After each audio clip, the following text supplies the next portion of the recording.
Good morning friends, मैं जीतू सिंह। आज हम लोग देखेंगे क्लास 10th का एनसीईआरटी, बायो की एनसीईआरटी देखेंगे। उसमें हम लोग पढ़ेंगे how do organisms reproduce. Organisms reproduce क्यों करते हैं ना, क्वेश्चन ये कर रहा है। लेकिन सबसे पहले हमारे मन में तो क्वेश्चन यही आएगा कि why do organism reproduce. Organism को रिप्रोड्यूस की आवश्यकता क्यों होती है, क्यों ऑर्गेनिज्म आखिरकार ऑर्गेनिज्म रिप्रोड्यूस क्यों करते हैं। क्वेश्चन तो ये होना चाहिए, ये तो नहीं कि कैसे करते हैं। पहले क्वेश्चन ये होना चाहिए कि क्यों करते हैं ना। तो ऑर्गेनिज्म रिप्रोड्यूस क्यों करते हैं, क्योंकि अपने लाइफ को क्या करने के लिए, कंटिन्यूटी करने के लिए, अपनी जनरेशन टू जनरेशन को लगातार एक जनरेशन से दूसरे जनरेशन में जाने के लिए ऑर्गेनिज्म को रिप्रोड्यूस करना जरूरी है। Which make the continuity of life. Organisms make continuity of life to use a process known as reproduction। एक प्रोसेस का यूज करते हैं अपने लाइफ को कंटिन्यू क्या करने के लिए, कैरी ऑन रखने के लिए, जारी रखने के लिए, जिसको क्या कहते हैं, रिप्रोडक्शन। आइए देखते हैं। Before was discuss the mechanism by which organism reproduce, let us ask more basic question, why do organism reproduce. Organism reproduce क्यों करते हैं, because which make to the continuity of the life. Organism क्यों reproduce करते हैं, क्योंकि अपनी life को generation to generation carry on रखने के लिए आवश्यकता होती है। जैसे सपोज दैट हमारे मम्मी पापा ही हैं, वो क्या करते हैं, अपने लाइफ को चलाने के लिए, अपने अगली जनरेशन को चलाने के लिए क्या करते हैं, बच्चे पैदा करते हैं। इसीलिए ना बच्चे पैदा करते हैं कि ताकि उनकी जनरेशन, उनके आगे की जो पीढ़ी है क्या कर सके वो, और उसमें कुछ ना कुछ वेरिएशन आते रहते हैं। ठीक है, वेरिएशन क्यों आते हैं ये हम लोग नेक्स्ट टॉपिक में डिस्कस करेंगे। तो पहला क्वेश्चन ये हो गया कि रिप्रोडक्शन क्या होता है ना। एक चीज़ और है, अगर रिप्रोडक्शन नहीं होगा तो इन्वायरमेंट और हमारे जो सोसाइटी है, समाज है, उसका डेवलपमेंट भी नहीं होगा। इसलिए रिप्रोडक्शन क्या है, बहुत ज़रूरी है। तो रिप्रोडक्शन क्या हो जाएगा, reproduction is a process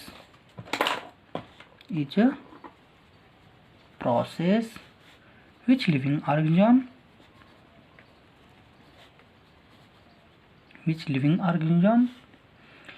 produce new individual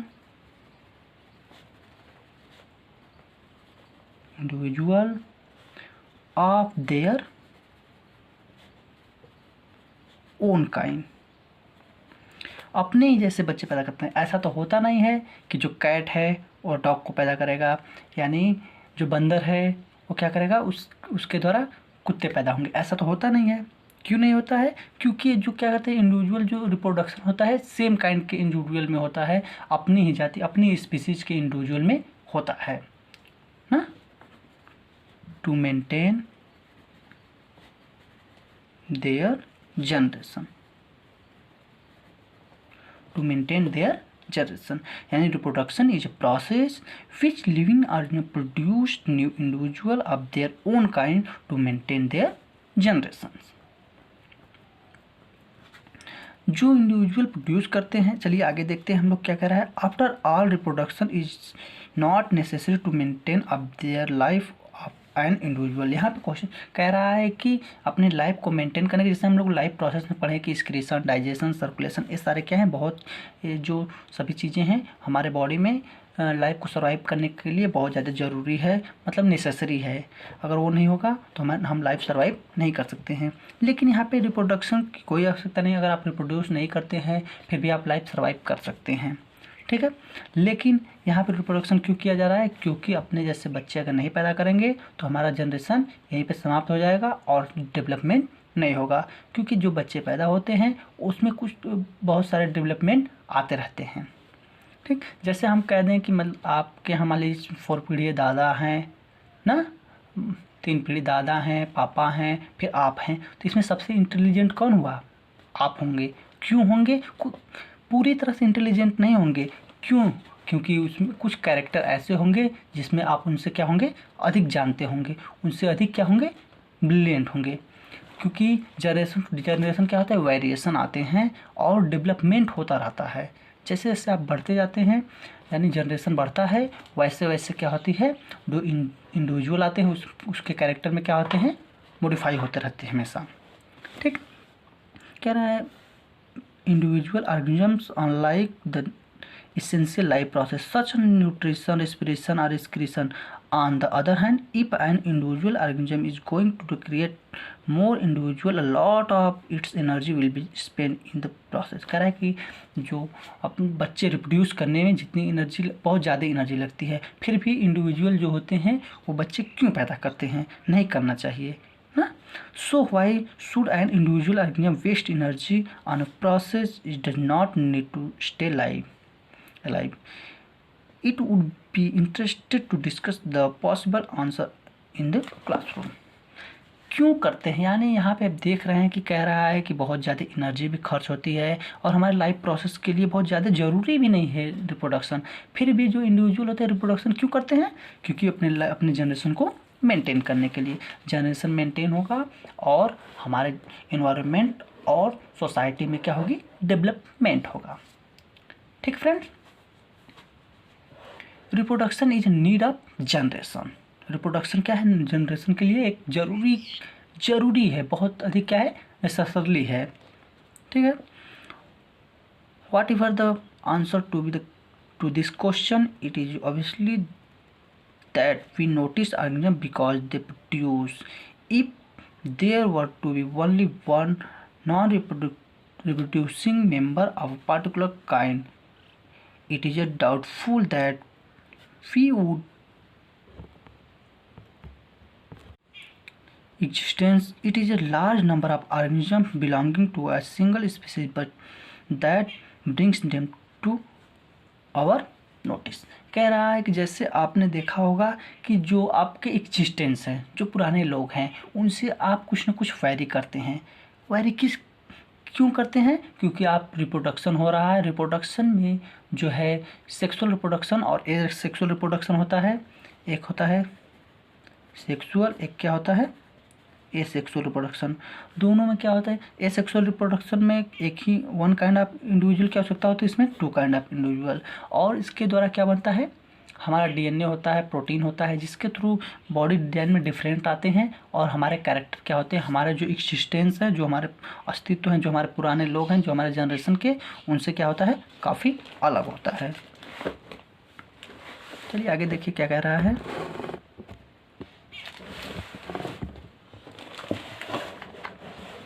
क्या individual note, how do we know that two different individual organism belonging to the same species. आप कैसे कह सकते हैं कि जो इंडिविजुअल होते हैं वो सेम स्पीसीज के हैं, क्योंकि उसके कुछ कैरेक्टर कैसे होंगे, एक दूसरे से क्या होंगे, मैच करते होंगे। ठीक है, जैसे दो आँख हैं तो उसकी भी क्या होंगी, दो आँख होंगी ना। The resulting reproducing organism create a new individual that, यहाँ से अंडरलाइन कर लेंगे, reproducing organism create a new individual that look very much like themselves. It ensure continuity of life on the earth. यहाँ पे रिप्रोडक्शन की definition यहाँ पे दिया है कि अपने जैसे बच्चे को क्या करते हैं, रिप्रोड्यूस करते हैं और लाइफ को कंटिन्यू करने के लिए, अपने जनरेशन को चलाने के लिए। ठीक है फ्रेंड्स, नेक्स्ट करा है कि do organism create exact copy of themselves. क्या जो ऑर्गेनिज्म होते हैं अपने जैसे एग्जैक्ट कॉपी को क्या करते हैं, प्रोड्यूस करते हैं, तो ऐसा नहीं है। ठीक, क्यों नहीं है, क्योंकि आप 9th क्लास में आप लोग पढ़े थे सेल, सेल के अंदर होता है न्यूक्लियस, न्यूक्लियस के अंदर होते हैं डीएनए। ठीक है, ये सेल है और ये क्या है, न्यूक्लियस, और इसके अंदर क्या है, डीएनए। डीएनए से बनता है आरएनए, आरएनए से बनता है प्रोटीन, और प्रोटीन से बनता है बॉडी डिजाइन। यानी हम देख रहे हैं कि जो डीएनए होता है, जो हमारा सेल होता है, बॉडी में बहुत सारा सेल है, सेल के अंदर क्या होता है, न्यूक्लियस के अंदर क्या होता है, डीएनए जो एक जेनेटिक मटेरियल है, जो इन्फॉर्मेशन को क्या करता है, ट्रांसफ़र करता है, इन्फॉर्मेशन को एक जनरेशन से दूसरे जनरेशन में क्या करता है, ट्रांसफ़र करता है। तो यहाँ पे हम देख सकते हैं कि यहाँ पे डीएनए से आरएनए, यहाँ पे हम देख सकते हैं डीएनए से प्रोटीन बना, प्रोटीन से हमारा क्या बना, बॉडी डिजाइन बना। तो यानी बॉडी डिजाइन बना तो कैसे एग्जैक्ट कॉपी क्यों नहीं होते हैं, क्योंकि हम लोग यहाँ पे देखिए क्या कह रहा है, organism look similar because their body design are similar.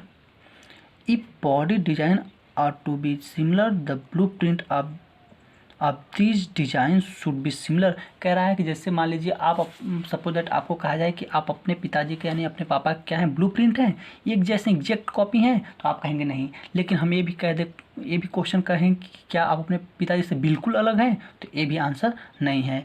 लेकिन कुछ ऐसी चीज़ें जो उनसे मैच करती होंगी, कुछ चीज़ें नहीं करती होंगी। कुछ कैरेक्टर ऐसे होंगे जो अपने पिताजी से मैच करती होगी और कुछ नहीं करती होगी। क्यों ऐसा होता है? जैसे यहाँ पे हम कह रहे हैं डीएनए से क्या प्रोटीन बनता है ना, उसको जानने के लिए जैसे यहाँ पे क्या है XX, ये क्या है क्रोमोजोम, जो कि यहाँ पे होता है डीएनए पे, और क्या है XY क्रोमोजोम है ना। XX किसका है? फीमेल का है, और XY किसका है? मेल का। हमको पता है कि कितने क्रोमोजोम होते हैं ह्यूमन बीइंग में? 46। कितने होते हैं? 46, ये तो पता है। चलिए इसका मान लीजिए इससे क्या बना X, इसका जो ओवम है उस X है और X है, इसका क्या हो जाएगा? वो X है और Y। ये क्या है? इस सॉरी ओवम है और क्या है? स्पर्म है। जब इसका X यानी यहाँ 46 था, 46 था, 46 का हाफ होगा कितना होगा? 23। कितना हो जाएगा? 23। जब इसका मान लीजिए सपोज दैट हम X और इसका X, इसका X और इसका X, ये तो क्या बना? फीमेल। जो फीमेल बना तो हम देख रहे हैं कि यहाँ पे कितना 100% था कैरेक्टर, यहाँ पे मेल का 100% था, लेकिन यहाँ पे देख रहे हैं कितना कितना परसेंट हो गया कैरेक्टर? 50%। 50% हुआ कि नहीं? यहाँ पे जब कैरेक्टर 50% हो गए तो हम देख रहे हैं 50% हो गए, यानी कुछ 50% कैरेक्टर यहाँ मेल से आए, कुछ कैरेक्टर क्या है? फीमेल से। इसलिए दोनों एक दूसरे की एग्जैक्ट कॉपी नहीं हो सके। यानी ये जो हमारा डॉटर बना है ये क्या है? अपने, ये तो लड़की ही है लेकिन अपने माता जी से बिल्कुल भी क्या है? ब्लूप्रिंट नहीं है। क्यों नहीं है? क्योंकि इसमें कुछ पिता के कैरेक्टर आए हैं। सपोज दैट जैसे आप यहाँ पे रेड कलर और ग्रीन कलर, जब इन दोनों को मिक्स करते हैं तो एक हमें नया कलर मिलता है ना। तो उसी तरह ये दोनों क्या है? यहाँ पे कुछ कैरेक्टर इनसे, कुछ 50% कैरेक्टर इनसे, तो ये कैरेक्टर क्या है? डिफरेंट हो जाएगा थोड़ा। इसीलिए हम एक दूसरे के ब्लूप्रिंट नहीं हो सकते हैं। चलिए आइए देखते हैं क्या कह रहा है। Reproduction at its most basic level will involve making copy of the blueprint of the body design. In class 9th, we learned that the chromosome in the nucleus of a cell contain information of inheritance of feature from parents to next generation in the form of DNA.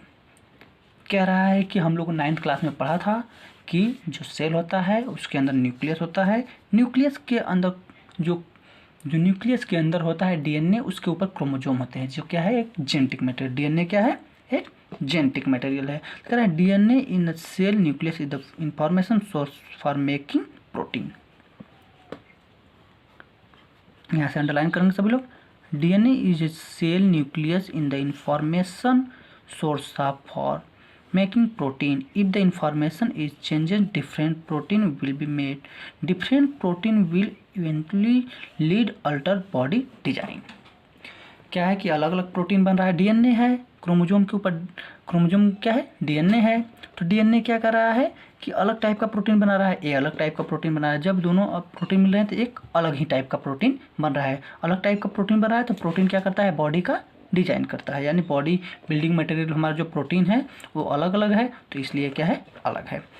यहाँ से देख लेंगे आप, the DNA in the cell nucleus in the information source of making proteins. If the information is changed, different protein will be made. क्यों change आते हैं? क्योंकि protein क्या है? अलग बन रहा है। Different protein will eventually lead to alter body design, और बॉडी डिजाइन भी इसके थ्रू क्या होता है? अलग ही हो जाता है। Therefore it can be conclude that it is the DNA that get transferred from parents to offspring and make them look like it's similar. ये DNA जो है प्रोटीन कुछ 50% प्रोटीन तो माता जा ही रहे हैं पिता से, तो क्या होंगे, इसलिए एक दूसरे के कैसे दिखते हैं, सिमिलर दिखते हैं, बट एग्जैक्ट ब्लूप्रिंट नहीं होते हैं। ठीक है फ्रेंड, आइए आगे देखते हैं। Therefore, a basic event to reproduction in the creation of a DNA copy. Cell use chemical reaction to build copy of DNA. This create two copy of DNA in a reproducing cell, and they will need to separating from each other. However, keeping on copy of DNA in a original cell and simply pushing up the other out of copy to new work. कह रहा है कि जो हमारा DNA बनता है, cell के अंदर डीएनए क्या होता है, रिप्लिकेशन होता है। सेल है, सेल के अंदर न्यूक्लियस है, उसके अंदर क्या है, डीएनए। तो डीएनए जब सेल डिवीजन होता है, या हम कह सकते हैं कि जब नए प्रोजनी का फॉर्मेशन होता है, जब नए प्रोजनी का फॉर्मेशन होता है तो क्या होता है, ये डीएनए क्या होता है, रिप्लिकेट होता है। रिप्लिकेट मीन्स टूटता है, डीएनए क्या होगा, टूटेगा। तो अलग अलग टाइप का डीएनए बनेगा। जब डीएनए टूटता है तो इसमें कुछ क्या आते हैं, एरर आते हैं। जब डीएनए टूटेगा, उससे नया डीएनए बनेगा, उसमें कुछ एरर आएंगे। वही एरर क्या करते हैं, वेरिएशन काज करते हैं, यानी जो एग्जैक्ट ब्लूप्रिंट से हमें क्या करते हैं, अलग बनाते हैं। ठीक, जो एरर है इसी के थ्रू क्या होते हैं, जो अलग होते हैं। जब हमें बच्चे पैदा करना होता है या सेल डिवाइड करना होता है तो डीएनए का रिप्लिकेशन बहुत ज़रूरी है। डीएनए रिप्लिकेट होता है और डीएनए के रिप्लिकेशन के थ्रू उसी समय क्या आते हैं, कुछ एरर आ जाते हैं। उसमें एरर के कारण ही जो हम अपने यानी अपने कह सकते हैं पेरेंट्स के ओरिजिनल कॉपी यानी ब्लूप्रिंट नहीं होते हैं। यानी एक दूसरे जैसे दिखेंगे, कुछ कैरेक्टर मिलेंगे, कुछ क्या होते हैं, अलग होते हैं। Because of copy push out would not have been any original cellular structure for maintaining life process. Therefore, DNA copying is accompanied by the creation of an individual cellular apparatus, and then the DNA copying separate each with its own cellular apparatus. Eventually,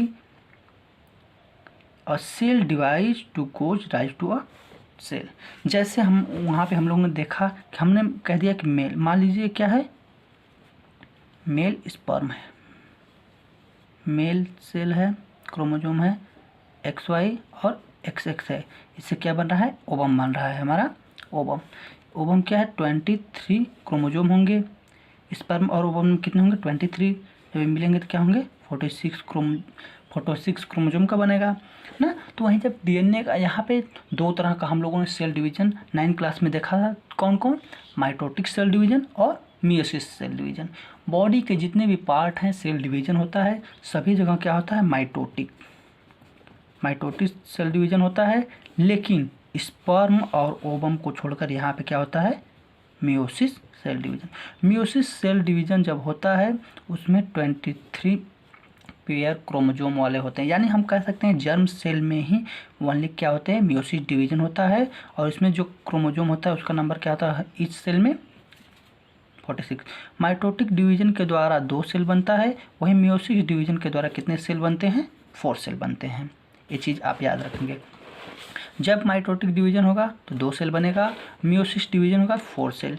mitotic division में जो होता है number of chromosome 46 होंगे इस cell में, और each cell have 23 number of chromosome in a meiosis cell division.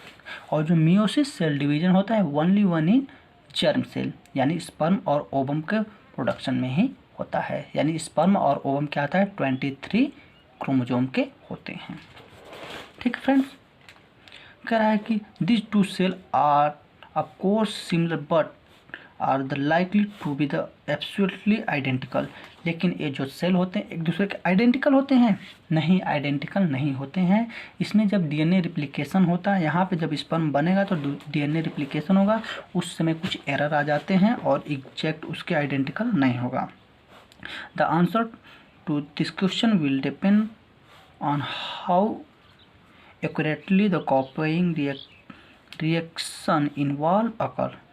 No biochemical reaction is absolutely related, therefore it only to be the expected that the process of copying of the DNA will have some variation each time। यहाँ से underline कर लेंगे, क्योंकि जब DNA का copy होता है, replication होता है, तो उसमें कुछ वेरिएशन उसमें आते रहते हैं। ठीक है। As a result, the DNA copy generate will be similar but not may be identical to the original। यहाँ से यहाँ तक अंडरलाइन कर लेंगे सभी लोग। इस क्वेश्चन का आंसर यही हो जाएगा कि एक दूसरे के कॉपी, एग्जैक्ट कॉपी, ब्लूप्रिंट क्यों नहीं होते हैं। क्यों नहीं होते हैं? क्योंकि जब डीएनए का जब क्या होता है, रिप्लिकेशन होता है, जब बच्चे पैदा करते हैं हम या फिर सेल डिवाइड होता है, तो क्या होता है, उस समय डीएनए का रिप्लिकेशन होता है, उसमें जब जब रिप्लिकेशन होगा कुछ ना कुछ वेरिएशन आते रहेंगे। उस वेरिएशन के कारण जो हम अपने पेरेंट्स के एग्जैक्टली ब्लूप्रिंट नहीं होते हैं, यानी ओरिजिनल आइडेंटिकल कॉपी नहीं होते हैं। ठीक friends, some of these variation might to be restrict that the new DNA copy cannot work with the cellular apparatus in inheritance. Such a newborn cell will simply die. On the other hand, there could still be other variation in the DNA copy that would not lead to such a drastic outcome। कह रहा है कि DNA, अगर ये DNA copy नहीं होता और DNA का रिप्लिकेशन नहीं होता तो वेरिएशन नहीं आते, और हाँ, जो हमारा सोसाइटी है, इन्वायरमेंट है, वो डेवलप नहीं हो पाता। यहाँ पे आप देख रहे हैं कि जो हमारे सपोज दैट आप अपने इंस्टिंक्ट यानी दादा दादा से अगर आप अपना कंपेयर करेंगे तो आप उनसे ज़्यादा इंटेलिजेंट होंगे। क्यों होंगे? क्योंकि यहाँ पे जब डीएनए रिप्लिकेट होता है, प्रोटीन का फॉर्मेशन होता है, जब प्रोटीन क्या है उसमें कुछ मॉडिफाइड डेवलपमेंट होते रहते हैं। और आप अभी अपना कंपेयर अपनी 4 पीढ़ी के बाद अगर आप करेंगे, नेक्स्ट 4 जनरेशन के बाद करेंगे, तो आप देखेंगे जो आपके नेक्स्ट 4 जनरेशन है वो आपसे ज़्यादा क्या है, इंटेलिजेंट है। कुछ कैरेक्टर उनमें ऐसे होंगे जो आप में नहीं हैं। ठीक। अब नेक्स्ट यहाँ कह रहा है the importance of variation. Variation का क्या इम्पोर्टेंस है, यानी वेरिएशन क्या होता है। तो सबसे पहले है variation is the change in the character of individual not existence in their parents. Variation क्या है, कुछ अपने इंडिविजुअल में ही, अपने ही जनरेशन में कुछ चेंजेस जो आते हैं उसे वो क्या कहते हैं, वेरिएशन कहते हैं। वेरिएशन क्यों होता है? जब डीएनए रिप्लिकेट होता है तो उसमें कुछ एरर आते हैं, हमेशा मॉडिफाई होता रहता है, डेवलपमेंट होता रहता है, और जिसके थ्रू क्या होता है कि उसी थ्रू क्या आ जाता है, वेरिएशन आ जाता है। ठीक है फ्रेंड, आइए देखते हैं। Population of organism fill well defined place और niche in the ecosystem using their ability to reproduce. कह रहा है कि जो पॉपुलेशन, ऑर्गेनिज्म के जो पॉपुलेशन होते हैं उनको रहने के लिए एक नीच में या प्लेस जहाँ पे वे रहते हैं, पर्टिकुलर प्लेस जहाँ पे ऑर्गेनिज्म क्या करते हैं, स्टे करते हैं, उसे नीच बोलते हैं। In the ecosystem using their ability to reproduce, अपनी प्रोजनी को, अपनी जनरेशन को आगे बढ़ाने के लिए जहाँ पे वो एक वेल डिफाइंड प्लेस होता है उसे क्या कहते हैं, इकोसिस्टम। कह रहा है कि the consistency of DNA कॉपिंग during reproduction is important for the maintaining of body design feature that allow to the organism to use that particular niche. Reproduction is therefore linked to absolutely a population of species। कह रहा है, कुल मिला के यहाँ पे कह रहा है कि ऑर्गेनिज्म को जब रिप्रोड्यूस करना होता है तो उससे यानी उसे एक वेल डिफाइंड प्लेस में रहते हैं, अपनी एक नीच होता है वहाँ पे मेंटेन। लेकिन कभी ऐसा होता है कि वहाँ पे अचानक टेम्परेचर बढ़ गया, बाढ़ आ गया, सूखा आ गया, तो क्या होगा कि उसमें कुछ वेरिएशन आएंगे, तभी ना उस तरह के रह सकते हैं।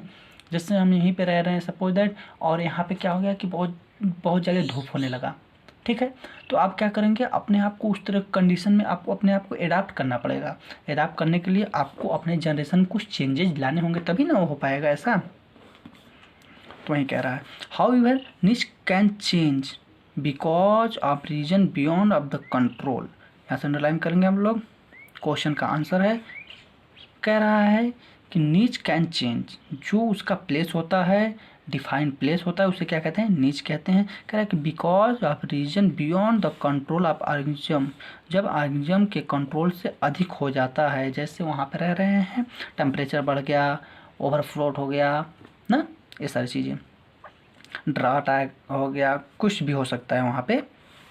Of the organism temperature on the earth can go up और down, water level can very और there could be material heat to think a few example. कह रहा है कि कुछ हो, बहुत ज़्यादा टेम्परेचर हो सकता है, टेम्परेचर बहुत कम हो सकता है, वाटर लेवल बढ़ सकता है, कम हो सकता है, बाढ़ आ सकता है, सूखा, कुछ भी हो सकता है ना। इसको एक एग्जाम्पल के थ्रू यहाँ पे समझाया गया है। सबसे अच्छा एग्जाम्पल आप यहाँ पे देख सकते हैं, दिया है, if the water temperature were to be increase by global warming, जब ग्लोबल वार्मिंग के थ्रू मान लीजिए वाटर टेम्परेचर क्या हो गया, बहुत हाई हो गया, क्या हो गया, वाटर टेम्परेचर क्या हो गया, बहुत हाई हो गया, तो क्या होगा, most of this bacteria would die, अधिक से अधिक बैक्टीरिया क्या हो जाएंगे, मर जाएंगे। But the few variant resistant to heat would survive and grow further, लेकिन जितने भी बैक्टीरिया हैं सारे बैक्टीरिया नहीं मरेंगे, कुछ बैक्टीरिया क्या करेंगे, सर्वाइव करेंगे, क्योंकि उसमें कुछ वेरिएशन आ गए। सब आपने अभी देखा होगा कि अगर आप डेली घर में मॉस्किटो यानी मच्छर को भगाने के लिए कॉइल का यूज करते हैं, तो आप देखेंगे कि एक ऐसा कंडीशन आ जाएगा कि वे सब भागेंगे नहीं। क्यों? क्योंकि वो अपने आप उसकी एडाप्ट कर लिए, उसके अकॉर्डिंग अपने आप को क्या कर लिए, कंडीशन के अकॉर्डिंग अपने आप को ढाल लिए हैं, ठीक है ना। तो क्या करेगा कि वही कह रहा है कि जो कुछ वेरिएशन आ जाते हैं जिसके थ्रू सारे बैक्टीरिया नहीं मरेंगे, कुछ बैक्टीरिया क्या करेंगे, सर्वाइव करेंगे।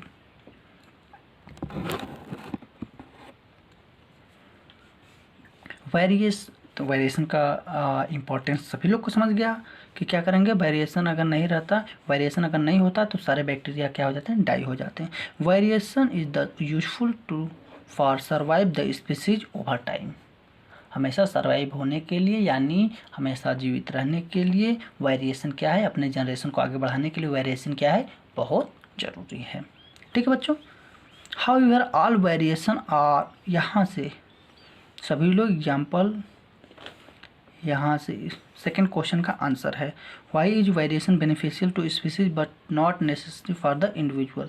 यहाँ से लेके यहाँ तक, फिर उसके एग्जाम्पल जहाँ से समझाया है, यहाँ से एग्जाम्पल बहुत अच्छे से समझाया कि अगर मान लीजिए ग्लोबल वार्मिंग के थ्रू वाटर का टेम्परेचर बढ़ गया तो उसमें जो बैक्टीरिया प्रेजेंट होंगे सभी क्या हो जाएंगे, मर जाएंगे, लेकिन कुछ बैक्टीरिया उसमें वेरिएशन के कारण बच जाएंगे। तो इसलिए वेरिएशन क्या है, ज़रूरी है, ताकि अपने जनरेशन को आगे बढ़ा सकें। However, all the variation are not necessarily beneficial for the individual organism, लेकिन वेरिएशन क्या है, एक इंडिविजुअल ऑर्गेनिज्म के लिए क्या है, नेसेसरी नहीं है। ठीक है ना। क्वेश्चन कह रहा है कि what is importance of DNA copying in reproduction. इस क्वेश्चन का आंसर यहाँ पे मैंने अंडरलाइन कराया है, यहाँ से अंडरलाइन सभी लोग कर लेंगे। The DNA in the cell nucleus information, यहाँ से लेके यहाँ तक, जहाँ तक मैंने नोट डाउन किया, राइट किया है, वहाँ तक आप लोग सभी लोग कर लेंगे। पहले क्वेश्चन का आंसर है, फर्स्ट क्वेश्चन का आंसर है, और सेकंड क्वेश्चन का आंसर यहाँ से लेके यहाँ तक है। सेकंड क्वेश्चन का आंसर यहाँ से है कि why is individual beneficial for the species, variation beneficial to the species because the reason of beyond to control से लेके एग्जाम्पल के बाद यहाँ से फिर यहाँ तक आप लोग कर लेंगे। नेक्स्ट क्लास में आप लोग हमें होमवर्क में ये दोनों क्वेश्चन के आंसर राइट करके बताएंगे, यहाँ से लेके यहाँ, फिर यहाँ से यहाँ तक। ठीक फ्रेंड, नेक्स्ट क्लास में हम लोग आगे देखेंगे। मैंने आप लोग को समझाने की बहुत कोशिश की है, शायद आप लोग को समझ में आया होगा। और एक दो डिफिनीसन, वेरिएशन की डिफिनीसन है, वो आप लोग लिख लेंगे, और यहाँ रिप्रोडक्शन की डिफिनीसन है, ये डिफिनीसन भी आप लिख लेंगे। ठीक है फ्रेंड्स।